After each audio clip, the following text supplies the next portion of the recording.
No. What do you think about youth and gang violence in America, especially in the black communities and Hispanic communities? Youth and gang violence. I think, I'm gonna get a lot of flack for it. I think gangs can be positive. It just has to be organized and has to steer away from being self-destructive to being self-productive. I think this country was built on gangs. You know, I think this country still is run on gangs. Republicans, Democrats, the police department, the FBI, the CIA, those are gangs. You know what I mean? The correctional officers. I had a correctional officer tell me straight up, we the biggest gang in New York State. Straight up, you know what I mean? So this whole country is built on gangs.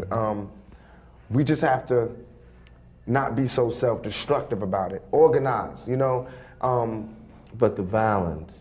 The violence, but it's violence in America. What did the USA just do flying to Bosnia? We ain't got no business over there. You know what I mean? It's the same thing. How can they tell us not to have gang? You know what gang violence is? Mostly, and the people don't want you to hear this, somebody shoots your family member. So of course you retaliate. You know what I mean? Same thing the US does, except nobody even shot their family members. You know, they see somebody bomb a school and all these people get killed, so the United States feel like, ooh, that's messed up, we gotta go show them who's the real killers. That's the same mentality these gangsters get. You know what I mean? So until they stop that mentality, we won't stop, or they won't stop, because they watch this country to see what they do. America is the biggest gang in the world. You know what I mean? Look at how they didn't agree with Cuba, so what was the, cut them off. That's what we do in the street. We block things off. I want to say stop the violence. I want to say the violence ain't good. And they know why it's can't not you good. say that then? Because that's not realistic.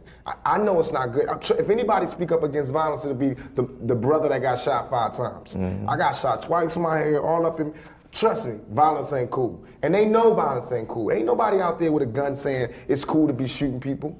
It's just, you know, it's certain situations where there is no way out. But there are situations where we can find a way out. But until we find that way out, we can't say not to live this lifestyle. Now, too,